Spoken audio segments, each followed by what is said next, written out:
네, 안녕하세요. 저는 오픈소스 컨설팅에서 마케팅을 담당하고 있는 김혜진이라고 합니다. 오늘 첫눈이 내렸는데요. 아마 저희가 이 오프라인 행사를 했으면 많은 분들을 뵙기가 어려웠을 것 같은데 다행히 오늘 온라인 웨비나다 보니까 지금 많은 분들이 한 공간에 지금 모여주신 것 같습니다. 네, 바쁘신 와중에도 이렇게 참여해 주셔서 감사드리고요. 저희가 오늘 준비한 웨비나의 주제는 VM웨어 정책 변화 대응, 왜 오픈소스 기반 클라우드 네이티브 인프라로 가야 하는가라는 내용에 대해서 좀 살펴보도록 하겠습니다. 사실 지금 시장에서 이 이슈가 굉장히 네, 뜨거운 감자인 것 같아요. 네, 그간 이제 클라우드 인프라를 운영하시면서 벤더 종속성에 대해서 많이들 고민을 하셨을 텐데 이번 그 브로드컴의 VM웨어 인수로 인해서 이걸 실질적으로 좀 체감하는 계기가 되셨을 것 같아요. 그래서 이 정책 변화에 대응하기 위해서 저희가 왜 오픈소스를 고려해야 되고 또 클라우드 네이티브 전환을 위해서는 어떤 부분을 고려해야 되는지 왜 오픈소스로 가야 하는지 이런 부분에 대해서 오늘 웨비나를 통해서 좀 명쾌하게 설명을 해 드릴 예정입니다. 그래서 오픈소스 기반 인프라로 가면 특정 벤더 종속성에서도 탈피하면서 동시에 또 비용 절감도 가능한 부분이 있기 때문에 오늘 웨비나를 통해서 이러한 새로운 대안을 찾아보는 데 도움이 되시길 바라겠습니다. 본격적으로 저희 웨비나를 시작하기에 앞서서 저희 오픈소스 컨설팅에 대해서 제가 간략하게 잠깐 설명드리겠습니다. 저희 오픈소스 컨설팅은 클라우드 및 애자일 협업 전문 기업으로서 크게 두 가지 비즈니스를 하고 있는데요. 하나는 클라우드 영역이고 다른 하나는 애자일과 협업 부분입니다. 클라우드 부분에 있어서는 저희가 국내 이제 수세의 다이아몬드 레벨 파트너사로 오픈소스 기반의 통합 리눅스 환경 구축 및 기술 지원 서비스를 제공을 하고 있고요. 그 외에도 쿠버네티스나 오픈스택 같은 순수 커뮤니티 기반의 프라이빗 클라우드를 구축할 때 필요한 컨설팅, 네, 기술 지원, 유지 보수 서비스를 제공을 하고 있습니다. 그리고 애자일 부분 관련해서는 고객 맞춤형으로 애자일 코칭, 컨설팅, 교육 서비스를 제공을 하고 있고요. 그리고 저희가 아틀라시안의 국내 플래티넘 파트너사로서 또 협업 툴 도입을 위한 컨설팅 서비스도 같이 제공을 하고 있습니다. 그리고 저희가 실제 그 글로벌 오픈소스 재단과 또 파트너사랑 또 긴밀하게 협력을 하고 있는데요. 그 오픈 인프라 파운데이션의 오픈스택 서포팅 오가니제이션으로도 활동을 하고 있고 또 CNCF라고 다 아실 것 같아요. 클라우드 네이티브 컴퓨팅 파운데이션에 저희가 실버 회원사로 등록이 되어 있습니다. 그 CNCF에서 인정해주는 KCSP라는 게 있는데요. 쿠버네티스의 공식적으로 인증된 서비스 파트너이기도 하고요. 아까 말씀드린 것처럼 수세의 국내 최초 유일의 최고 등급인 다이아몬드 레벨의 파트너사이기도 합니다. 그리고 국내 저희가 한 300여 개 이상의 또 고객사를 확보를 하고 있는데요. 국내 유수의 또 글로벌 엔터프라이즈 기업들, 네. 글로벌은 아니죠. 국내의 네, 기업, 엔터프라이즈 기업들이랑 그리고 금융 공공 여러 가지 그 인더스트리에 많은 고객을 확보를 하고 있습니다. 그럼 본격적으로 저희 웨비나 오늘 전달해 드릴 아젠다를 먼저 설명을 드리겠습니다. 첫 번째 세션에서는 VM웨어의 주요 정책 변화와 효과적인 대응 방안을 주제로 오픈소스를 활용한 클라우드 네이티브 환경 구축과 비용 효율화 전략에 대해서 말씀을 드릴 예정이고요. 두 번째 세션에서는 VM웨어 고객을 위한 오픈소스 기반 인프라 전환 전략 및 고려사항, 그래서 하베스터랑 오픈스택 기반의 전환 방안에 대해서 설명을 드리고 마지막 세션으로 오픈소스 기반 인프라 구축 사례를 전달해 드리도록 하겠습니다. 오늘 발표 연사로는 두 분이 참여를 해주셨는데요. 오픈소스 컨설팅의 클라우드 테크 그룹의 프리세일즈를 담당하고 있는 김봉수 이사님, 그리고 기술 그룹 리드를 담당하고 계신 신호철 팀장님께서 발표를 진행해 주실 예정입니다. 오늘 그 참여해 주신 분들을 대상으로 저희가 소정의 기프트를 준비를 했는데요. 이 웨비나 끝나고 나가실 때 설문조사에 참여해 주시면 100분을 추첨해서 스타벅스 아메리카노 기프티콘을 드릴 예정이니까 네, 설문 꼭 참여해 주시길 바라겠습니다. 그리고 지금 줌 플랫폼에 보시면 밑에 이제 채팅하는 부분도 있고 Q&A 창도 따로 있습니다. 그래서 중간중간 궁금하신 부분은 Q&A 창에 이제 질문을 남겨주시면 저희 엔지니어 분들이 가능한 네, 시간 내에서 답변을 드릴 예정이니까 그쪽으로도 많이 참여를 부탁드리겠습니다. 그럼 오늘 본격적으로 웨비나를 시작해 보도록 하겠습니다. 예. 안녕하세요. 방금 소개받은 오픈소스 컨설팅의 김봉수입니다. 네, 아까 그 앞단에서 설명을 드렸듯이 오늘은 VM웨어 정책 변화 대응이라는 주제로 이제 왜 오픈소스 기반 클라우드 네이티브 인프라로 가야 하는가에 대한 이야기를 해볼 생각입니다. 그래서 앞부분은 이제 제가 발표할 예정이고요. 그때 뒷부분은 이제 저희 기술 리드를 담당하고 있는 신호철 팀장님께서 발표를 해주실 예정입니다. 예, 그래서 첫 번째로 이제 오픈소스로 왜 가야 하는지 앞서서 이제 VM웨어의 주요 정책 변화가 어떻게 되어 있는지에 대해서 한번 살펴보도록 하겠습니다. 일단은 보시면은 일단 브로드컴이 VM웨어를 인수하게 되면서 이제 이런 상황들은 업계에서는 많이 예견들을 하고 있었던 사태였습니다. 일단은 예전에 브로드컴이 이제 시멘텍을 인수하면서 해왔던 그런 라이센스 정책의 변화라든지 아니면 조직 구조의 변경이라든지 이런 것들을 통해서 이제 기업 입장에서 벤더사 입장에서 효율화라는 측면에서 여러 가지 변화들이 있었기 때문에 이번에도 비슷한 상황들이 있지 않을까라고 예견을 했었는데 이제 비슷한 상황들이 벌어졌다라고 이해를 해주시면 될 것 같고요. 그 때문에 이제 기본적으로는 라이센스에 대한 정책의 새로운 변경이 이루어졌다라고 BMW에서는 얘기하고 있지만 이런 것들로 인해서 실제로 사용하시는 고객들에게는 이제 상당히 높은 수준의 이제 가격 인상에 대한 효과를 받게 되는 것이 현실입니다. 그래서 뭐 인터넷에서 간단하게 VM웨어라는 키워드 하나만 갖고 검색을 한 다음에 뉴스탭만 클릭하더라도 지금 화면을 보시는 것처럼 상당히 많은 이와 관련된 기사들을 볼 수가 있는데요. 뭐 크게는 이제 뭐 심한 경우에는 뭐 5배 가격 인상이라는 경우도 있을 수가 있고요. 이로 인해서 실제로 기업들은 사용하는 기업들은 대체제를 찾고 있거나 탈VM웨어를 바라보고 있다라는 기사들이 인제 여러 개를 보실 수가 있고 더불어 인제 공정거래위원회에서 이제 연초만 하더라도 대기업까지 인제 이런 문제들이 확산이 되고 나니까 공정거래위원회에서 이 사안에 대해서 검토하겠다라는 기사까지도 있었습니다. 근데 이 이면에는 보게 되면은 일단 가격 인상으로 인해서 늦은 효과가 이제 VM웨어 자체가 실제로 굉장히 많은 시장 점유율을 갖고 있었기 때문에 이전에 있었던 벤더사들의 가격 인상 정책과는 다르게 엄청나게 큰 임팩트로 우리에게 다가왔다라고 이해를 해 주시면 될 것 같고요. 그래서 이런 부분들이 어떻게 변화가 됐는지에서 간단히 살펴보게 되면은 이제 때마침 이와 관련된 자료를 찾고 있었는데 이제 이런 것들에 대해서 잘 정리해 놓은 블로그 사이트를 찾아서 한번 가져와 봤습니다. 그래서 크게는 이제 이전에 있었던 가격 정책 같은 경우 영구 라이센스 정책이었습니다. 그래서 영구 라이센스 정책과 그다음에 유지보수비를 포함한 가격들이 실제로 고객들이 지불하는 비용이었고요. 그리고 여기에서는 이제 구매 단위 자체가 CPU, 원 CPU부터 구매가 가능한 정책이었습니다. 근데 인제 이런 세 가지 패키지로 구성되어 있던 이런 제품도 실제로 가격 정책이 변경이 되면서 네 가지의 패키지 형태로 변경이 되었고요. 또 이 안에서 가장 큰 변화는 기존에 있던 영구 라이센스 정책이 서브스크립션으로 1년 단위 가격 정책으로 변경이 됐으며 또 하나는 CPU를 코어 단위로 변경하면서 실제로 많은 코어를 사용하는 고객들이 좀 더 많은 임팩트를 받게 되는 효과가 있었다라고 보시면 될 것 같습니다. 그래서 가격적으로는 기존의 라이센스는 어 영구 라이센스는 $577에 유지보수 라이센스 $121가 합쳐져서 인제 $698 정도라고 보시면 될 것 같아요. 물론 여기 화면에 나와 있는 가격들은 그 리스트 프라이스 가격으로 했기 때문에 만약에 할인율을 많이 적용받으신 고객사분들이 있다라고 하면은 쪼금은 차이가 있을 수 있는 점 양해 부탁드리겠습니다. 그다음에 이제 이런 $698 정도 금액을 만약에 1 년으로 산정을 했을 때 이제 서브스크립션으로 넘어갔을 때는 코어당 $35고 그다음에 최소 구매가 16 코어로 정해져 있기 때문에 이걸 계산을 해 봤을 때 $560 정도로 인제 저렴해지는 것처럼 보이지만 이런 것들을 갖다가 만약에 3년 주기로 만약에 표를 확인해 봤을 때 보면은 기존의 V스피어 이센셜 기준 맨 위에 있는 걸 기준으로 봤을 때 만약에 우리 회사에서 8 코어로 사용을 하고 있었다라고 가정했을 때는 기존의 변경 전에는 $577에 3년 그 유지보수 비용 합쳐서 $940 였던 것이 인제 3년 서브스크립션 비용으로 $1,680로 인상률이 78.6% 정도로 예상이 되고 있고요. 그다음에 물론 인제 코어 수가 16 코어에 특화돼서 맞춰져 있는 경우나 비슷한 경우에는 사실 인상률이 되게 작게 보일 수도 있습니다. 다만 인제 좀 더 다양하게 대용량으로 사용하시는 고객들 같은 경우 좀 더 임팩트가 크게 다가올 수 있습니다. 맨 마지막 부분에 보시면은 128 코어를 사용하는 고객이 25,000 였던 것이 실제로 3년 합계 변경된 금액으로 51,000 정도라고 볼 수가 있고요.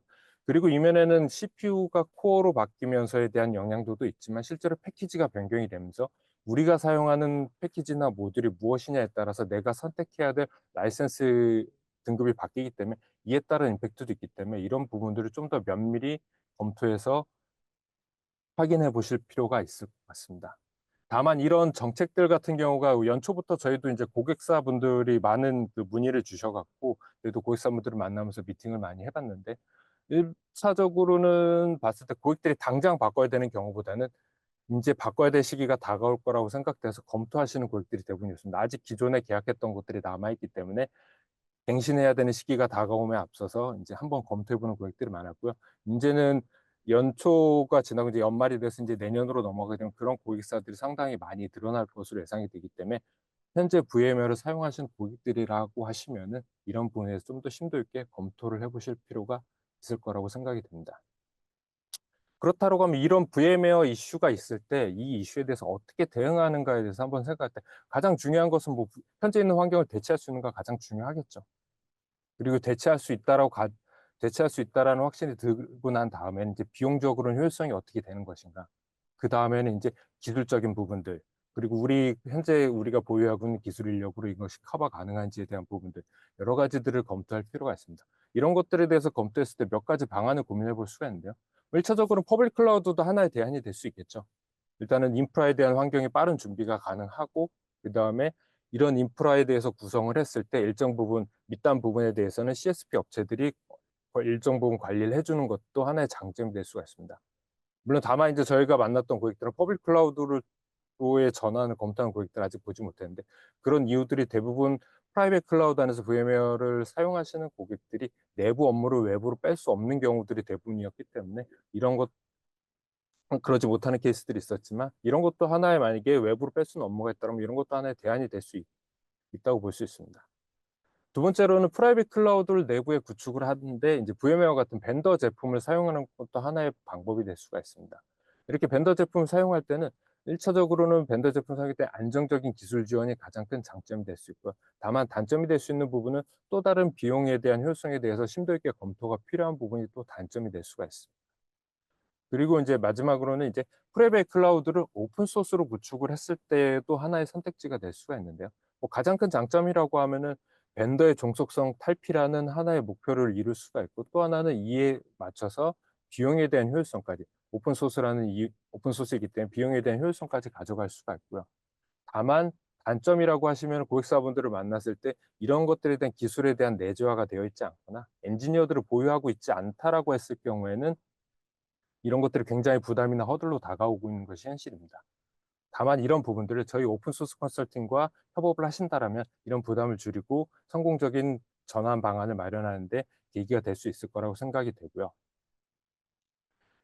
그럼 인제 전산실이나 우리가 가지고 있는 인프라를 봤을 때 몇 가지 형태를 볼 수가 있겠죠. 뭐 예전부터 있었던 가상화 형태가 있을 수가 있고요. 좀 더 크게 어떤 IaaS 형태를 구축해서 네트워크 컴퓨팅 스토리지까지 관리할 수 있는 영역이 있을 수가 있고요. 또 이걸 좀 더 간소화해서 HCI 구성을 위해서 컴퓨팅과 스토리지 X86 장비에서 컴퓨팅과 스토리지를 통해서 어떤 프라이빗 클라우드 환경을 구축하는 것도 하나의 방법이 될 수가 있고요. 물론 왼쪽에 네트워크 담당자, 인프라 담당자로 구분을 해 놨지만 전통적인 아키텍처에서 이런 것들이 구분이 명확했다라고 하면 요새는 인제 IaaS 환경으로 넘어오기 시작하면서 이런 것들이 전부 다 인프라 담당자들의 영역이 되고 나서는 이제 구분 자체가 모호해진 것도 현실입니다. 그렇다면 이런 것들의 발전적인 형태를 한번 살펴보게 되면은, 근데 예전을 봤을 때 물리적인 서버 다음으로 인제 물리적인 서버에 대한 효율적인 이용을 위해서 서버 가상화들이 많이 각광을 받기 시작을 했죠. 그러다가 인제 이런 서버 가상화들이 증가되고 퍼블릭 클라우드가 활성화되면서 내부적으로 프라이빗 클라우드 자체를 이전에 있던 서버 가상화 형태보다 좀 더 규모가 크고 좀 더 효율적으로 운영하기 위해서 인제 서버 스토리지 네트워크를 합한 이제 SDDC, 소프트웨어 디파인 데이터 센터를 구축하기 위한 이런 IaaS 형태가 있었고요. 이 시점에는 이제 오픈스택과 같은 오픈 소스도 있었지만 다양한 벤더 제품들이나 솔루션을 결합을 해서 이런 SDDC를 구축하는 것도 하나의 트렌드였습니다. 이제 그다음에 인제 이런 대규모 형태를 구축하는 것들에 대한 부분이 어떤 기술적인 장벽이라든지 어떤 비용적인 부분 때문에 좀 더 소규모로도 구축할 수 있는 HCI 형태도 인제 나오게 됐고요. 이 안에서는 다양한 벤더 뉴타닉스나 VM웨어 같은 다양한 제품들을 통해서 이런 HCI 형태로 효율적으로 빠르게 이런 프라이빗 클라우드 형태를 구축할 수 있게 되었고요. 이제 그다음으로는 인제 VM웨어 다음으로 인제 많이들 사용을 하시는 인제 컨테이너 기반의 형태들도 각광을 받고 있습니다. 그래서 컨테이너 기반으로는 일반적으로 거의 대부분이죠. 이제 쿠버네티스 외에는 아직 실제로는 만나보지 못한 쿠버네티스 형태로 구축을 한다든지 이런 쿠버네티스 기반의 아니면 뭐 오픈시프트라든지 렌처를 통해서 어떤 클라우드 네이티브한 프라이빗 클라우드 환경을 구축하는 것도 하나의 트렌드라고 볼 수가 있습니다.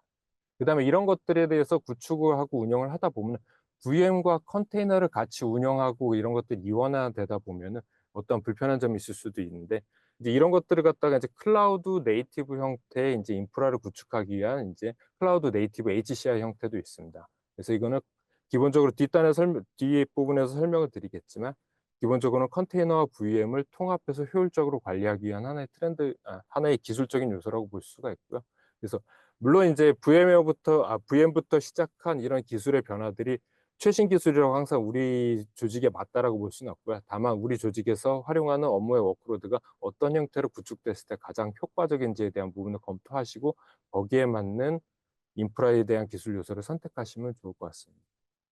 그래서 이 중에서 저희 오픈소스 컨설팅은 빨간색으로 표시된 오픈스택부터 시작해서 이제 하베스터, 렌처, 쿠버네티스, 뉴타닉스에 대한 컨설팅 구축 유지 보수에 대한 서비스를 제공하고 있습니다. 그래서 저희도 이제 VMware에 대한 대안을 고객들이 많이 요청을 하다 보니까 이런 것들에 대해서 미팅도 많이 하고 검토를 하다 보니까 과연 고객들에게 제공해 줄 수 있는 서비스를 어디까지 해야 되는가에 대한 고민들이 내부적으로도 좀 많았습니다. 그래서 기본적으로 저희가 10몇 년 이상 해왔던 오픈스택과 이제 쿠버네티스 영역이 있을 수가 있고 이를 통해서 고객의 일단 프라이빗 클라우드 현재 환경을 이제 IaaS나 PaaS의 다양한 형태로 구성해서 제공해 드릴 수가 있고요. 그다음에 또 하나는 이제 수세에 있는 하베스터를 통해서 이제 클라우드 네이티브 HCI 형태로 좀 더 작은 규모에서도 이제 손쉽게 구성할 수 있도록 제공해 드릴 수 있습니다. 또 이제 유지 보수 방안으로는 만약에 VMware를 현재를 전환을 검토하시고 전환하는 과정에서 어떤 유지 보수에 대한 공백기가 생겼을 때의 위험도도 있을 텐데 그런 경우에는 저희가 이제 글로벌 3자, 제3자 유지 보수 대표적인 업체인 리미니스트리트와 제휴를 맺어서 이제 VM웨어와 라이센스 정책이 끊어진 상태에서 유지 보수가 필요한 부분에 대해서도 저희가 협업을 통해서 제공해 드릴 수 있도록 예, 준비를 했습니다. 그래서 이런 부분을 통해서 VM웨어에서 새로운 인프라 환경으로 전환할 때 필요한 것들을 저희를 통해서 많은 부분들을 해소하실 수 있을 거라 예상이 됩니다. 그래서 인제 여태까지는 이제 VM웨어 현황과 대응에 대해서 말씀드렸는데 그럼 고객을 위해서 저희가 오픈 소스 기반의 인프라에 대한 전환에 대해서 말씀드릴 예정이고요. 이제 이 안에서는 하베스터와 오픈스택 기반으로 전환에 대한 부분을 설명드리도록 하겠습니다. 일단은 오픈 소스 기반으로 프라이빗 클라우드로 구축을 했을 때 목표를 좀 잡아봤습니다. 1차적으로는 벤더 종속성이 없는 오픈 소스 기반의 프라이빗 클라우드 환경이 구축이 되어야 될 것이고요. 그다음으로는 이 부분에서 다행히 중요한 부분이 비용 효율적으로 IaaS와 PaaS가 통합적으로 환경이 구현이 된다라고 하면은 좀 더 좋겠죠. 그리고 마지막으로는 인제 실제적으로 업무하는 담당자 입장에서 VM과 컨테이너가 이완화돼서 운영되는 것이 아니라 손쉽게 통합되는 형태로 제공이 되고 관리가 될 수 있다라고 하면은 좀 더 효율적인 프라이빗 클라우드 환경이 될 수 있을 거라 생각이 듭니다. 그래서 저희가 제공해 드릴 수 있는 서비스들을 이제 VMware와 간단하게 비교를 해 봤습니다. 그래서 운영 편의성, 비용, 컨테이너의 운영 가능한지 뭐 아니면 구축 난이도라든지 비용적인 부분까지도 포함해서 비교를 해 봤고요. 이 VMware 부분은 대부분 다 아실 거기 때문에 저희가 제공하는 오픈스택 오픈스택과 하베스터, 뉴타닉스를 봤을 때 전부 다 높은 운영 편의성을 제공해 드릴 수가 있습니다. 물론 오픈스택 같은 경우는 오픈 소스로 되어 있기 때문에 여러 가지 패키지를 어떻게 조합하느냐에 따라 좀 차이가 있을 수 있지만 이제 이런 부분들도 저희를 통해서 높은 운영 편의성을 제공받을 수가 있고요. 비용적인 부분에서는 아무래도 오픈 소스이다 보니까 오픈 스택이 좀 저비용이라고 보시면 될 것 같고요. 하베스터라는 제품은 수세 벤더 제품으로 생각하실 수도 있지만 커뮤니티 버전과 엔터프라이즈 버전으로 나눠져 있습니다. 그래서 커뮤니티 버전이나 엔터프라이즈 버전 원하는 부분을 선택을 하시면 비용 탄력적으로 이제 선택을 하실 수가 있고요. 그다음에 이제 구축 난이도 같은 경우는 일반적으로 HCI 제품들이 좀 더 구축 난이도가 낮은 편입니다. X86 장비가 네트워크에 연결된 S86 장비들이 준비된 상태에서 설치만 함으로써 실제로 손쉽게 간단한 설치만으로도 이 노드에 대한 증설이나 어떤 구성들이 가능하고요. 물론 이제 그 안에서 구성을 하기 위해서는 여러 가지 설계나 이런 부분들이 필요하지만 준비가 다 된 상태에서는 좀 더 구성이 편리하다라고 이해를 해 주시면 될 것 같습니다. 예. 이 안에서도 이제 오늘 설명드릴 내용들은 하베스터와 오픈스택에 대해서 설명드리도록 하겠습니다. 왜 하베스터인가에 대해서 말씀드리면, 하베스터를 말씀드릴 때 아까는 HCI 제품이라고 HCI 솔루션이라고 말씀드렸는데, 좀 차별점이 있기 때문에 설명을 드리면요. 일단 전통적인 인프라스트럭처 같은 경우는 네트워킹, 스토리지, 서버와 같은 3티어 구조로 되어 있어서 각각의 담당자들이 설계를 하고 구축하고 운영하기 위한 각각의 노하우나 이런 기술에 대한 부분이 내재가 되어 있어야 되는 부분이 있는데, 이제 그렇기 때문에 관리 포인트가 여러 가지로 나눠지는 부분들 때문에 운영에 대해서는 상당히 높은 숙련도가 필요한 아키텍처였다고 보시면 될 것 같습니다. 이제 이런 것들을 좀 더 간소화해서 HCI 제품들 같은 X86 장비에 그 안에 이제 서버와 스토리지를 함께 이용을 하면서 좀 더 이런 것들 구성을 간소화했고요. 다만 이런 HCI 제품들 같은 경우는 대부분 다 벤더 제품이기 때문에 벤더에 대한 제약이 있고, 또 하나가 이제 하드웨어 종속성을 갖고 있습니다. 물론 이제 하드웨어 종속성을 갖는 이유는 기존 인프라의 최적화라는 목적이 있기 때문에 하드웨어에 대한 종속성 이슈가 있을 수가 있고요. 이제 이런 부분들 때문에 비용과 여러 가지 부분들을 검토해야 될 부분이라고 보시면 될 것 같습니다. 그다음에 이제 클라우드 네이티브 HCI 구조는 이제 하베스터를 예를 들어서 말씀을 드리면은 기존에 있던 HCI 제품과 동일합니다. 가장 큰 차이는 기존의 HCI에서 하이퍼바이저 역할을 하던 부분들이 이제 쿠베버트라는 부분이 이제 하이퍼바이저 역할을 대신하고 있고요. 이 쿠베버트 같은 경우는 컨테이너 기반으로 VM을 운영, 생성, 관리할 수 있게 제공을 하는 이제 하나의 오픈 소스 솔루션이다라고 보시면 될 것 같습니다. 그래서 이런 클라우드 네이티브 HCI의 장점 같은 경우는 이제 하드웨어 종속성이 일단 제거가 되어 있고요. 그다음 오픈 소스이기 때문에 비용적인 효율성도 갖고 있습니다. 그래서 X86 장비의 CPU나 이런 스펙만 맞춰진다라고 하면 어디에서나 설치가 가능한 것들이 하나의 장점이고요. 좀 더 딥한 얘기는 이제 뒷부분에 차근 설명드리도록 하겠습니다. 그래서 기존에 있는 HCI와 간단하게 비교를 해보면, 기존에 있던 HCI는 복잡한 뭐 패키지 라이센스가 있을 수가 있고요. 그리고 독점적인 하드웨어 때문에 비용적인 부분이 가장 큰 허들이라고 볼 수가 있습니다. 다만 이제 하베스터 같은 경우는 원하시는 경우에는 커뮤니티 버전을 사용하실 수도 있고, 좀 더 디테일한 관리가 필요하다라고 하시면은 이제 엔터프라이즈 버전을 통해서 벤더에 대한 관리를 받으시는 것도 선택이 가능하기 때문에 비용 탄력적인 부분이 장점이라고 볼 수가 있고요. 그래서 하베스터를 통해서 HCI를 구성하기 위해서는 크게는 두 가지 솔루션이 필요합니다. 하베스터라는 HI 솔루션이 있고요. 그다음에 렌처를 통해서 이 하베스터를 좀 더 효율적으로 관리하기 위해서 렌처를 활용을 하게 되어 있습니다. 이제 하베스터를 기본적으로 설치하게 되면은 이제 그 안에 이제 소프트웨어 정의 SDS를 제공하기 위한 롱은이라는 패키지도 기본적으로 설치가 되고요. 이를 통해서 하베스터를 통해서 VM이 구동이 된다라고 이해하시면 될 것 같고, 이런 구동되는 과정에서 UI상에서 운영 관리를 위해서는 렌처 UI를 통해서 VM을 생성하고 삭제하고 운영하는 관리를 하게 되어 있고요. 추가적으로는 컨테이너 기반으로 이제 멀티 클러스터 관리나 이런 부분들에 대한 확장도 렌처를 통해서 가능하다라고 이해를 해 주시면 될 것 같습니다. 그래서 구성도를 보시면은 이제 화면에는 노드를 이제 두 개만 그려 놨는데, 기본적으로 권장 노드는 세 대라고 이해를 해 주시면 될 것 같고요. 뭐 가장 큰 특징은 이제 클라우드 네이티브 기반의 이제 HCI다. 오늘 이 말씀을 계속 자주 드릴 것 같은데 라고 이해를 해 주시면 될 것 같고, 기본적으로 아까 말씀드린 것처럼 X86 장비에 OS를 설치하듯 소프트웨어만 설치를 하면은 손쉽게 구동이 가능하고, 이를 통해서 오픈 소스이기 때문에 비용 효율성을 가져갈 수 있다. 그리고 한 번의 설치만으로도 지금 왼쪽에 보시면은 리눅스부터 쿠버네티스, 스토리지, 가상화 영역까지 네 가지의 필요한 패키지들이 단 한 번의 설치로 설치가 되게 되어 있습니다. 그래서 설치 시간은 한 대 기준으로 봤을 때 뭐 서버 사양마다 차이가 있지만 저희가 테스트하면 10 분에서 20분 정도로 보통 걸렸고요. 그래서 만약에 필요한 3 노드를 구성한다고 가정했을 때 인제 기본적으로 1 시간 정도 내에 사용 가능한 형태로 구성이 가능하다라고 보시면 될 것 같고요. 그다음에 쿠베버트 자체가 실제로 VM을 컨테이너 위에서 구동을 하기 때문에 VM을 운영하는 과정에서 컨테이너의 장점들을 활용할 수가 있습니다. 그래서 자동 스케일링, 자동 복구, 로드 밸런싱과 같은 기능들을 이제 기존에 있던 VM 환경과 다르게 컨테이너 기반이기 때문에 적용받으실 수가 있고요. 이 안에서 VM과 컨테이너를 같이 운영하기 때문에 클라우드 네이티브 환경에서 아이아스나 파스의 형태를 갖다가 확장성 있고 유연성 있고 지치성 있게 제공받으실 수 있다라고 이해를 해 주시면 될 것 같습니다. 그리고 쿠버네티스 클러스터를 구성할 때는 VM 위에다가 쿠버네티스 클러스터를 구성하는 형태로 제공이 된다라고 이해를 해 주시면 될 것 같고요. 이렇게 제공하는 방식은 자체는 이제 렌처를 통해서 가능합니다. 그래서 렌처를 통해서 통합 관리가 이루어진다라고 가정했을 때 이제 내부 인프라 환경에서 쿠버네티스 클러스터를 구성한다라고 하면 간단한 몇 번 클릭만으로 하베스터 위에다가 쿠버네티스 클러스터를 구성하실 수가 있고요.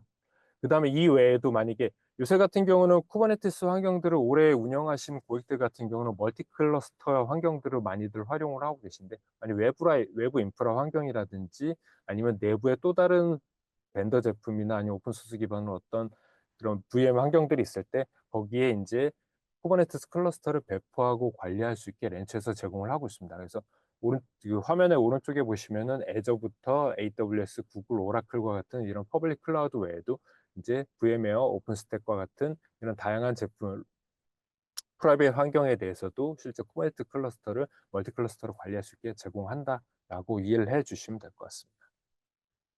그래서 인제 이런 것들을 제공하기 위해서 하베스터에서 아까 말씀드렸던 렌처와 하베스터가 필요하고요. 하베스터를 구성하게 되면 롱온이라는 그 소프트웨어 디파인 스토리지 제품도 기본적으로 설치가 되고요.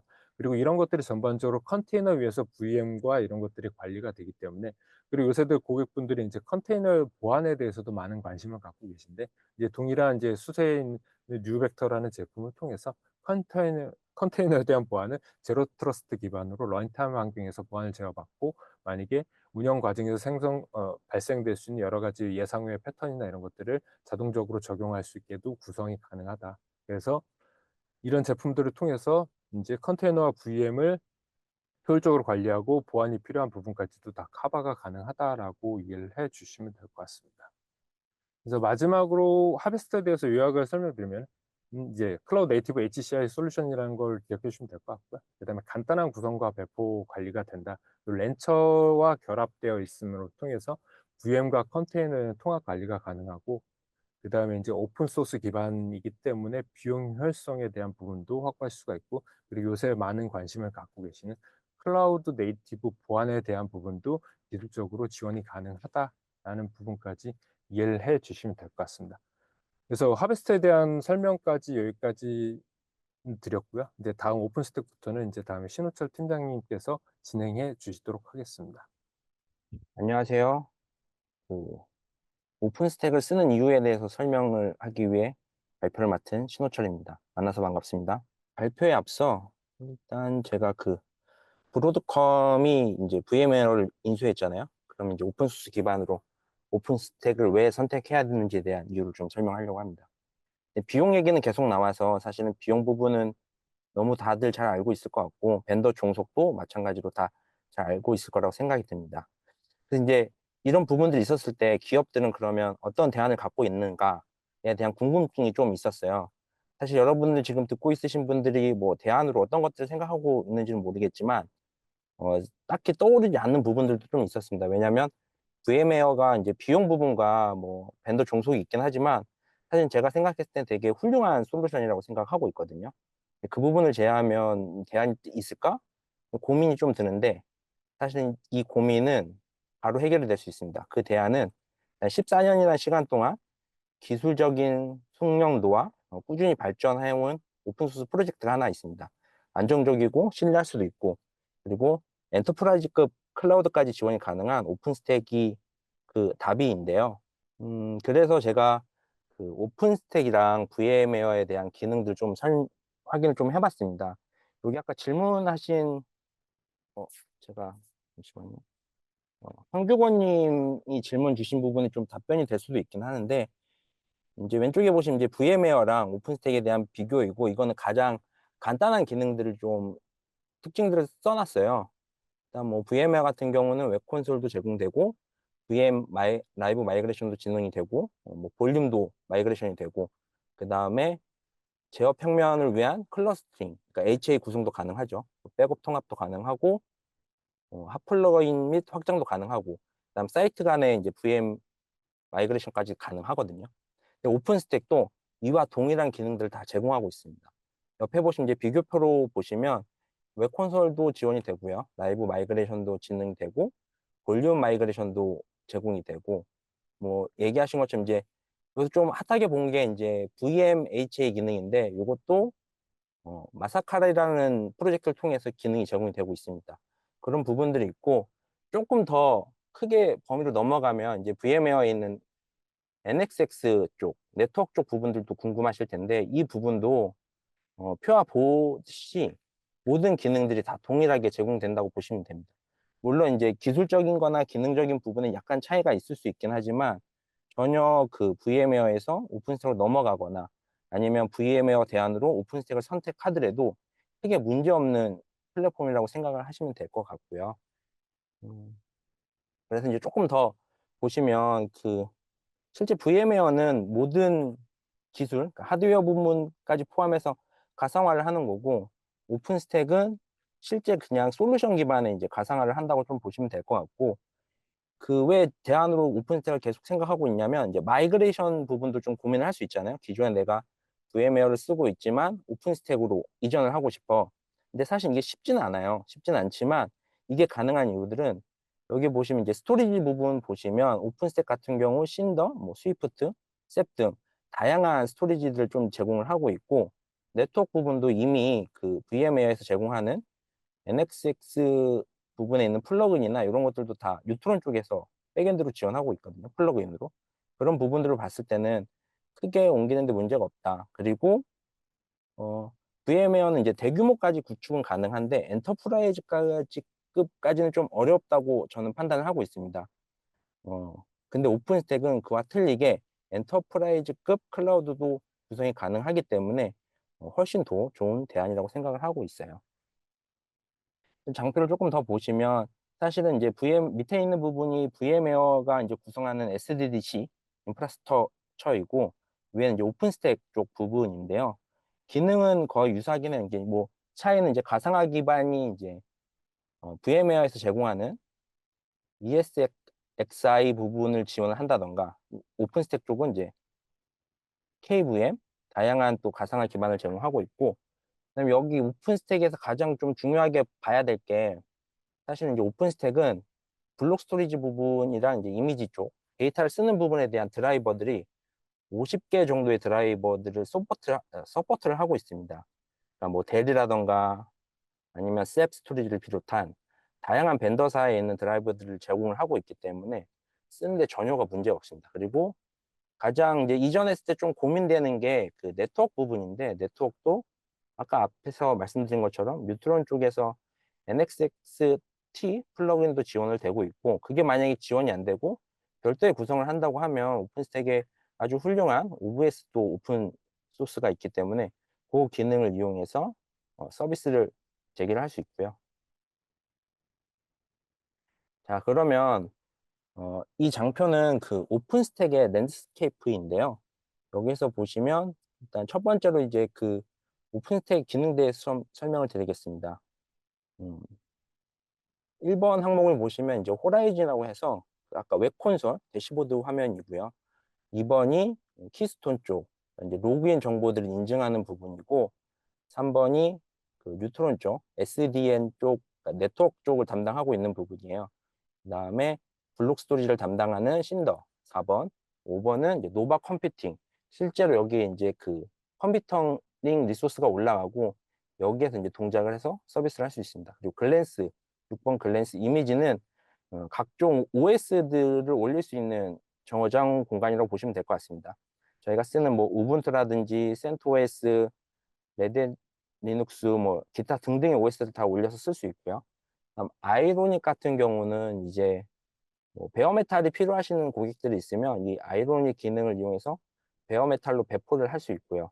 역으로 오픈스택을 구축하고 아이로닉으로 서비스를 배포해서 약간 오픈스택 배포를 손쉽게 할 수 있는 방안으로도 좀 가져갈 수 있습니다. 그리고 8번 이제 마닐라 부분은 쉐어드 파일 시스템이라고 해서 NFS 같은 기능도 제공을 하고 있습니다. 그리고 9번은 이제 옥타비아. 저희 이제 그 분산 처리 위해서 F 기능들이 좀 많이 필요하잖아요. 누드 발렌싱이라던가 뭐 이런 기능들을 담당하고 있고, 최신 릴리즈는 그 파라칼 버전으로 운영하고 있습니다. 근데 이게 사실은 장표로 봤을 땐 되게 쉬워 보이거든요. 이게 각각 컴포넌트고 뭐 이거 설치하면 되겠지 하지만 이게 사실은 구축이 쉽진 않아요. 그러니까 쉬울 수도 있고 어려울 수도 있긴 한데 이게 만약에 이게 구축이 어렵다고 하면 어느 회사의 도움을 좀 받아야 될까요? 저는 저희 회사 오픈소스 컨설팅을 만나면 좀 더 쉽게 구축을 할 수 있다고 생각합니다. 그래서 저희 그 제품인 오픈소스 컨설팅의 제품인 플레이스 클라우드 서비스에 대해서 설명을 드리겠습니다. 저희 플레이스 클라우드는 커뮤니티와 좀 연계를 해서 오픈 소스로 되어 있는 것들을 패키징화 했어요. 그러니까 100% 오픈 소스의 버전이라고 보시면 되고, 그 기반에 이제 좀 더 고객들이 쉽게 쓸 수 있게끔 패키징 했다고 보시면 되고, 저희가 아까 앞서 설명드린 것처럼 오픈스택 서포트 오가니제이션을 하고 있고, 그다음 오픈인프라 한국 사용자 모임의 또 운영진도 서포트를 하고 있어서, 앞에 말씀드렸던 열린 공방이나 이런 기술 세션을 할 수 있는 공간들을 후원하고 있습니다. 그리고 요번에 오픈인프라 서밋 아시아 2024가 열렸었는데요. 거기에 이제 실버 스폰서로 후원사로 해서 저희가 또 발표도 한번 했었고요. 그러면 플레이스 클라우드에서 조금 더 깊이 알아보겠습니다. 플레이스 클라우드는 총 세 가지의 이제 서비스로 좀 있다고 보시면 될 것 같은데, 플레이스 오픈스택과 플레이스 큐브, 그 다음에 이 두 개를 연결해주는 쉐어드 모듈로 되어 있습니다. 플레이스 오픈스택은 이제 서버, VM, 그다음에 쿠버네티스 환경에 있는 모든 서비스를 제공할 수 있고요. 그 밑에 아까 앞에 말씀드린 것처럼 오픈스택에 되어 있는 각종 컴포넌트들, 대표적인 이제 노바, 컴퓨터 노드를 담당하는 부분과 그다음 네트워크를 담당한 뉴트론 쪽, 그다음 이제 이미지를 관리하는 글랜스, 그다음에 볼륨 스토리지를 관리하고 있는 신더 부분의 기본 기능들을 제공하고 있고요. 그 외에 필요한 이제 고객사들이 필요한 기능들이 있다면 그거는 이제 옵셔널로 서비스로 제공하고 있습니다. 그래서 오픈 스택부터 저희가 물리적인 리소스를 잘 활용할 수 있게끔 구축이 가능하고요. 플레이스 큐브 같은 경우는 쿠버네티스 기반으로 패키징을 했습니다. 그래서 이제 렌처 기반의 대시보드 환경에서 서비스를 볼 수 있고, 그다음에 이제 각종 CI/CD 환경을 구축해서 보다 조금 손쉽게 쿠버네티스 배포를 하거나 아니면 고객님들이 쓰고 있는 서비스들을 조금 더 원활하게 배포할 수 있게끔 하게 했고, 그다음 헬름 차트를 좀 활용해서 패키지들을 좀 손쉽게 설치할 수 있고 하나로 묶을 수 있게끔 구축이 되어 있습니다. 그리고 이 두 개에서 이제 운영하시다 보면 좀 어려운 부분들이 좀 있는데, 모니터링 부분이라던가 로그 분석, 그다음에 우리는 완전히 이제 프라이빗하게 구축하기 위해서는 외부랑 인터넷이 안 되게끔 돼야 되잖아요. 패키지는 어떻게 다운받을 건가 이런 것들이 좀 고민되는데, 거기에 이제 레파스토리지까지 구축이 가능하고, 그 다음에 제가 이제 생각했을 때는 오픈 소스로, 저희가 이제 오픈 소스로 다 서비스를 하고 있잖아요.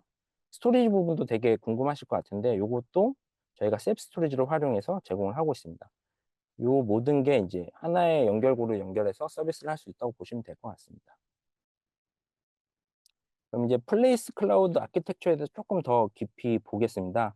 플레이스는 이제 오픈스택이랑 아까 말씀드린 쿠버네티스가 되어 있고요. 같이 설정이 되어 있고, 오픈스택 기반에 일단 호스트 OS는 리눅스가 설치가 되고, 그 위에 이제 컨테이너라던가 KVM, 베어메탈, 아이로닉, 그다음에 셉 스토리지, 그리고 셉 스토리지가 아닌 그 외에 이제 뭐 센이라든가 나스 장비까지도 가능하고요. 이 화면에 보듯이 이제 모니터링부터 인증, 그다음에 각 부서별로 어떻게 서비스를 쓸 수 있는지, 뭐 예를 들어서 나는 가상 기반의 VM만 필요해, 그럼 VM만 제공할 수 있는 존을 만들 수 있고요. 나는 VM웨어도 쓰고 쿠버네티스 쓰고 싶어, 그러면 VM 위에 쿠버네티스 존을 운영할 수 있고요. 아니 나는 그냥 우리는 쿠버네티스만 운영하고 싶어, 그러면 쿠버네티스만 또 구축해서 가능합니다. 그리고 성능 이슈나 뭐 조금 더 독립적으로 쓰고 싶다 그러면 별도의 이제 베어메탈 존을 만들어서 운영도 가능합니다. 이 모든 아키텍처를 아우를 수 있는 게 플레이스 클라우드라고 보시면 될 것 같습니다. 이제 플레이스 클라우드 이제 전체도 구성도를 좀 보시면 아까 설명드린 것처럼 그 이제 총 3개의 이제 서비스가 된다고 보시면 될 것 같아요. SDC, SDN, SDS. 여기 옆에 선택 기능에 대한 설명들이 좀 잘 나와 있죠. SDC는 이제 베어메탈이나 뭐 가상 컨테이너 기반의 서비스를 말하는 거고, SDN은 L4, 라우터, L3, LB, 그다음 이제 보안 관련돼 있는 설정들을 말씀드린 거고, SDS는 셉 스토리지나 뭐 그 기타 외의 스토리지들을 쓸 수 있고, 이제 RDB나 NFS 오브젝트 스토리지를 말합니다. 그래서 이런 것들은 언제나 이제 필요할 때마다 이제 파스 솔루션으로 제공을 되고 있기 때문에 저희가 언제든 확장이 가능한 순수를 할 수 있습니다. 그리고 이 모든 패키지는 100% 오픈소스 커뮤니티 버전으로 되어 있기 때문에 업그레이드도 벤더 종속 없이 바로 가능하다고 보시면 될 것 같아요. 그리고 오픈스택 경우 같은 경우는 이제 올인원도 가능하고 장애가 발생이 돼도 실제 서비스하는데 크게 문제 없이 운영이 될 수 있게끔 조치도 가능하고요. 그리고 제가 이제 말씀드린 것처럼 그런 VM웨어 대안으로 왜 오픈스택을 많이 쓰느냐, 대안으로 이제 얘기를 했는데, 사실 이제 글로벌 기업도 이미 VM웨어 투 오픈스택으로 많은 마이그레이션을 좀 진행하고 있습니다. 여기 대표적인 게 미란티스라든가 넥스페이스 같은 글로벌 기업들이 있고, 실제 좀 궁금하실 것 같아요. VM웨어 이슈가 이후에 오픈스택에 대한 관심도 많이 높아졌는데, 그러면 체감상 얼마나 높아졌을까? 그리고 얼마나 많은 기업들이 쓰고 있을까? 이런 생각들이 좀 있을 수 있는데, 이게 이제 저희가 오픈 인프라 재단에 속해 있어서 내용을 잠깐 보면, 오픈 인프라 회원의 이제 80%가 VM웨어에서 오픈스택으로 마이그레이션 해달라는 요청을 좀 받고 있고요. 60% 이상의 회원들이 이미 성공적인 마이그레이션을 완료를 했습니다. 그러다 보니 이제 렉스페이스나 미란티스 같은 좀 큰 회사들의 오픈스택 사용률이 조금 높아지고 있고, 이쪽 부분에 조금 더 시장을 점유하기 위해서 더 열심히 마케팅이나 이런 것들 좀 활용하고 있습니다. 그래서 이제 좀 이것도 되게 궁금하실 것 같아서 제가 장표를 좀 만들어 봤는데요. 그러면 오픈소스 기반의 마이그레이션을 좀 진행을 해야 되는데, 사실은 여러 가지 마이그레이션 툴이 존재를 해요. 그 툴 중에 오픈소스 부분만 좀 가져왔습니다. 이제 뭐 다들 대표적으로 아시는 이제 버트 V2V는 이제 오픈소스로 워낙 유명한 툴이고, 요거 기반으로 이미지를 다운받아서 뭐 넣을 수 있는 부분도 있습니다. 여기는 문제점은 이제 아키텍처가 x86이랑 AMD 쪽만 지원을 하고, 그냥 간단한 마이그레이션에 좀 적합하고 소규모 부분의 마이그레이션만 좀 가능합니다. 그리고 옆에 보시면 이제 마이그레이트 킷이라는 부분이 있는데요. 이것도 오픈 소스로 되어 있고, 얘는 버트 V2V를 활용해서 제로 타임에 가까운 마이그레이션을 좀 지원합니다. 그리고 근데 이제 단점은 지유와 환경 없이 이제 CLI로 명령어로 쳐서 좀 하다 보니까 난이도가 좀 있습니다. 많이 공부를 좀 해야 되고, 요거 부분은 아까 앞에 잠깐 설명드린 이 미란티스 옆에 있는 백호스트라는 회사에서 만든 오픈소스이고요. 저희가 계속 테스트를 하고 있는데 크게 문제 없이 잘 되는 걸 확인했습니다. 그러니까 추후에는 저희도 요거 기반으로 마이그레이션 한 것들을 뭐 기술 블로그나 또 기회가 되면 웨비나를 통해서 정말 이게 잘 되는지를 좀 보여드리겠습니다. 계속 앞서 말씀드려서 이제 오픈스택 대안으로 얘기를 했는데, 사실 오픈스택을 쓰시는 분들이 가장 큰 문제점으로 생각하는 게 업그레이드 부분이었어요. 사실은 업그레이드가 오픈스택 같은 경우는 매월 6개월마다 업그레이드 버전이 나오고, 너무 자주 바뀌다 보니까 사실은 업그레이드 하는 난이도가 엄청 높고, 버전이 바뀔 때마다 DB 쪽에 있는 스키마도 많이 바뀌고, 그다음 네트워크 이미 점유하고 있는 게 있어서 사실은 쉽지 않습니다. 그래서 재단이나 뭐 오픈소스를 계속 재단 쪽에서는 구축을 할 때, 버전을 할 때 많은 고민들을 좀 했었어요. 그래서 아마 지금 A부터 Z까지 다 버전이 한 번 돌았고, 최근에 이제 다시 A 버전으로 시작했는데, 알테온 버전부터 새로운 방식의 릴리즈를 좀 내놨습니다. 슬립이라는 기능을 탑재한 릴리즈를 냈고요. 이 슬립은 요 그림에 보듯이 매달 6개월씩 나오긴 하는데, 이 슬립 버전은 1년에 한 번씩 나온다고 보시면 될 것 같아요. 여기 알테온 버전 같은 경우는 2023년 1월 1버전으로 되어 있는데, 요게 나오고 지금 현재 2024년에 나온 카라칼 버전으로 되게 쉽게 간편하게 업그레이드가 가능합니다. 이것도 이제 저희 회사 지속적으로 좀 테스트를 하고 있고, 크게 문제가 없다고 판단이 돼서 추후 설치되는 고객들은 이런 방식으로 계속 릴리즈를 제공하려고 하고 있고, 최근에는 지금 L사, 그러니까 L기업 쪽에 프로젝트를 하나 하고 있는데요. 거기에는 카라칼 버전이 들어가 있고, 카라칼 버전으로 추후에 나오는 버전 업그레이드까지 가능한 시나리오로 서비스를 구축하고 있습니다. 그럼 이제 간단하게 정리하면 오픈스택을 왜 써야 되냐면 높은 유연성과 다양한 배포 옵션 그리고 높은 확장성, 그다음 대규모 클라우드 환경에 적합하고 오픈소스 기반이라서 무료 사용이 가능하고 그다음에 기술적으로 좀 어려운 부분이 있지만 대규모 커뮤니티 환경이 구축이 되어 있기 때문에 언제든지 문제점에 대해서 확인을 할 수 있다. 그리고 오픈소스 프로젝트와 통합해서 다양한 또 서드 파티의 솔루션들도 지원하기 때문에 저는 오픈스택이 좀 답이라고 생각을 하고 있습니다. 그리고 사실은 이제 이렇게 보면 되게 쉽고 배포도 쉬울 것 같고 하긴 하지만 이것도 궁금하실 것 같아요. 그러면 몇 명의 인원으로 팀을 꾸려야지 이 오픈스택이 구축이 가능한가? 라는 좀 생각이 드실 수 있는데, 오해하시면 안 되고, 그 오픈스택 엔지니어 2명에서 3명 정도가 있으면 충분히 소규모의 인프라는 구축이 가능한데, 아까 제가 앞에 말씀드린 것처럼 오픈스택 엔지니어입니다. 약간 기술력이 좀 있으셔야 되고, 오픈스택에 대한 이해도가 높으신 분들이 있어야지만 구축이 가능합니다. 그게 만약 구축이 어렵거나 뭐 사람이 뽑기 좀 힘든 과정이라면 저희 오픈소스 컨설팅이 답일 수도 있습니다. 그럼 이제 마지막으로 오픈소스 기반의 인프라 구축 사례를 좀 설명드리려고 합니다. 제가 설명드린 것처럼 엔지니어 한 2~3명, 오픈스택 엔지니어 2~3명 정도면 구축이 가능하다고 했기는 했지만 오픈스택이 아까 랜드스케이프나 이런 것들 봤을 때 되게 복잡하고 해야 될 게 엄청 많아요. 그러다 보면 이게 그러면 서버가 많이 필요하지 않을까? 라는 오해가 있고 오픈소스 버전이라서 무료라고 했는데 실질적으로 들어가는 투자 비용이 만만치 않을 수 있습니다. 하드웨어 장비부터 시작해서 네트워크 구성이나 근데 그렇게 오해 좀 하고 있을 수 있는데 사실은 되게 소규모로도 구축이 가능해요.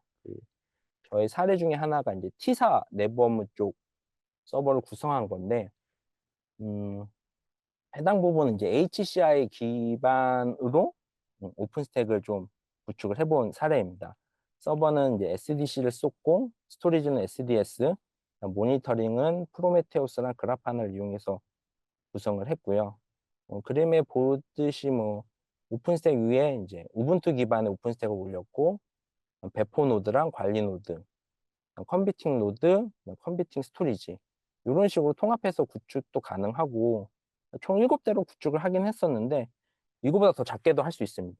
그러니까 실제로 서버 스펙만 좀 괜찮다면 2대로도 가능합니다. 그 2대로 가능한 이유는 관리 노드 하나랑 컴퓨터 노드랑 스토리지 노드를 같이 쓸 수 있어요. 대신 SDS는 좀 포기를 하셔야 됩니다.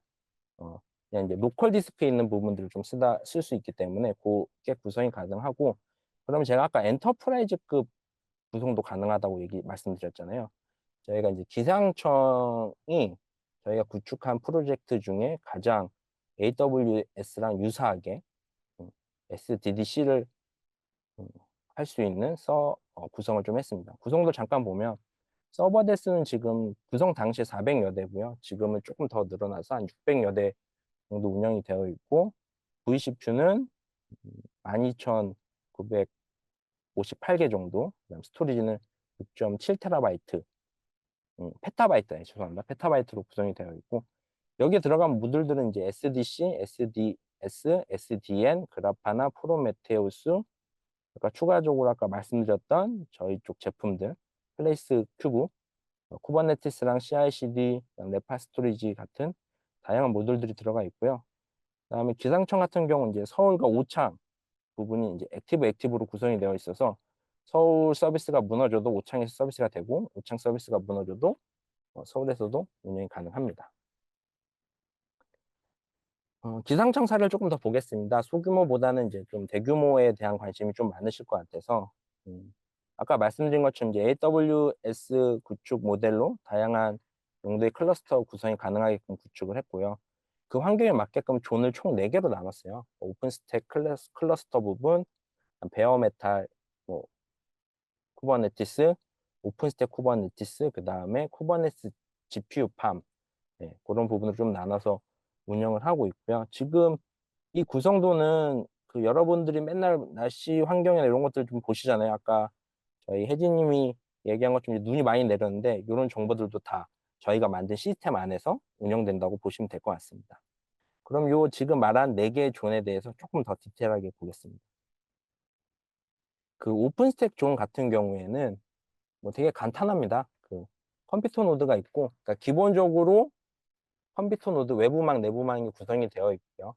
이 대수는 초기에 저희가 구성했을 때 대수이기 때문에 대수는 더 증가했다고 보시면 될 것 같고, 그 기본적인 컴퓨터 노드 존에 이제 다양한 SDN 쪽 부분이 붙어 있습니다. 그래서 네트워크 컨트롤하는 부분들이 좀 있고요.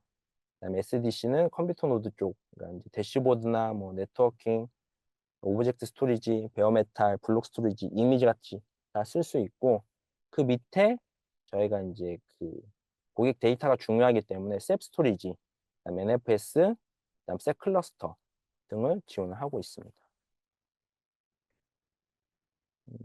두 번째로는 베어메탈 인프라 기반의 쿠버네티스 클러스터 존 구성입니다. 요건 아까 말씀드린 것처럼 저희 그 플레이스 큐브를 써서 구축을 했고요. 여기에 CI/CD가 가능한 뭐 젠킨스라든가 아르고 CD 등을 넣었고, 여기 이제 서버 메시 부분, 그다음 로그 분석 등을 하기 위해서 다양한 모니터링 툴을 넣었습니다. 이 넣은 이유는 그 아무래도 데이터를 많이 수집을 하고 그거를 분석을 해서 저희 쪽에 정보를 뿌려줘야 되기 때문에 이런 부분들이 좀 니즈가 많은 기능들이 좀 탑재가 됐고요. 기본적으로 들어가는 오픈스택에 들어가는 SDN이나 SDS도 다 포함이 되어 있습니다. 그 다음에 이제 오픈스택 클러스터 기반의 쿠버네티스 존이에요. 이게 사실은 이것도 많이 궁금해 하실 것 같아요. 그럼 아니 뭐 VM웨어에 뭐 굳이 K8S를 올려? 그냥 K8S 쓰면 되지? 아니면 그런 니즈들이 좀 있을 텐데, 사실은 그 베어메탈에서 K8S를 설치하는 건 쉽진 않아요. 쉽진 않다는 건 아니지만 그 과정들이 좀 길죠. 저희가 그러면 클라우드를 쓰는 의미가 좀 없다 보니 뭐 그런 이슈들도 있고, 보다 좀 더 손쉽게 배포를 하기 위해서 저희가 만들어 놓은 오픈스택 클러스터 기반의 이제 쿠버네티스 존을 구축을 했습니다. 요 구축한 것들을 보면 쿠버네티스 존에 보시면 웹 쪽이 있는 서비스를 제공해요. 그러니까 지금 저희들이 보는 어플에서 보는 날씨 누리나 뭐 이런 것들에 대한 정보들을 여기서 뿌려주고 있고요. 이제 VM웨어에 쿠버네티스 구성하고 여기에 멀티 클러스터로 쿠버네티스 또 구성하고 필요시에 쉽게 확장을 하고 테넌트 간에 또 네트워크까지 연결할 수 있게끔 구성을 했습니다. 이제 마지막으로 쿠버네티스 GPU 팜에 대해서 좀 말씀드리겠습니다. 기본적인 구조는 다 같고요. 이제 그 GPU를 활용한 이유가 그 기상청 같은 경우는 이제 분석하는 일들이 굉장히 많이 있어요. 저희가 생각했을 때 맨날 왜 날씨가 안 맞아? 이렇게 생각할 수 있긴 하지만 엄청난 데이터를 가지고 분석을 하고 있고, GPU 쪽은 이제 ABAC을 활용해서 이제 가상화했고, VGPU나 이를 활용해서 다양한 연구기관이나 정보들을 분석해서 처리하고 로그 분석 이런 것들을 하고 있습니다. 그래서 이제 최적화 성능을 위해서 이제 저희가 베어메탈 서비스 위에 쿠버네티스 워크로드를 구성을 해서 GPU가 잘 돌아갈 수 있게끔 구성을 했고, 장애의 시 이제 오픈스택 배포랑 구성이 가능할 수 있게끔 또 구조를 바꿔놨습니다. 그리고 서비스에 그 많은 사용자들이 좀 버틸 수 있게끔 SDN 기능을 써서 로드 밸런서를 좀 활용하고 있습니다. 그리고 추가적으로 이제 H백이 좀 들어왔고, 제가 기상청 사례 좀 발표했을 때 그 MIG 쪽, GPU MIG 쪽 분리하는 과정들에 대한 설명도 좀 한번 한 적이 있었거든요. 그 기능이 지금 들어가서 구축을 하고 있습니다. 네. 그래서 저희가 이제 사례 정도는 이 정도로 하면 될 것 같습니다. 네, 제 발표는 여기서 끝마치겠습니다. 감사합니다. 네, 지금까지 우리가 VM웨어 대응 전략에 대한 웨비나를 진행을 했는데요. 실제로 그 VM웨어에서 오픈소스를 왜 고려해야 되는지, 어떤 부분을 전환을 할 때 중요한지, 실제 또 VM웨어와 오픈스택의 비교 사항도 말씀드렸고 사례까지 공유를 드렸습니다. 그래서 실제로 이 VM웨어에서 대안을 찾는 고객분들이 계시다면 오늘 웨비나에서 좀 도움이 되는 정보를 많이 얻으셨기를 바라겠습니다. 혹시 뭐 클라우드나 오픈스택, 오픈소스 관련해서 문의사항이 있으시다면 언제든지 오픈소스 컨설팅으로 연락 주시기 바라겠고요. 오늘 바쁘신데도 웨비나에 참여해 주셔서 감사드립니다. 그 웨비나 종료 나가실 때 지금 채팅창에도 아마 보이실 거예요. 그 설문조사 참여해 주시면은 저희가 추첨을 통해서 100분께 기프티콘 드리고 있으니까 많은 참여 부탁드리겠습니다. 그리고 Q&A 창에 지금 질문을 주신 분들이 좀 계신데 저희가 답변을 다 못 드린 케이스는 별도로 연락을 드리도록 하겠습니다. 네, 이상으로 오늘 웨비나를 마치도록 하겠습니다. 감사합니다.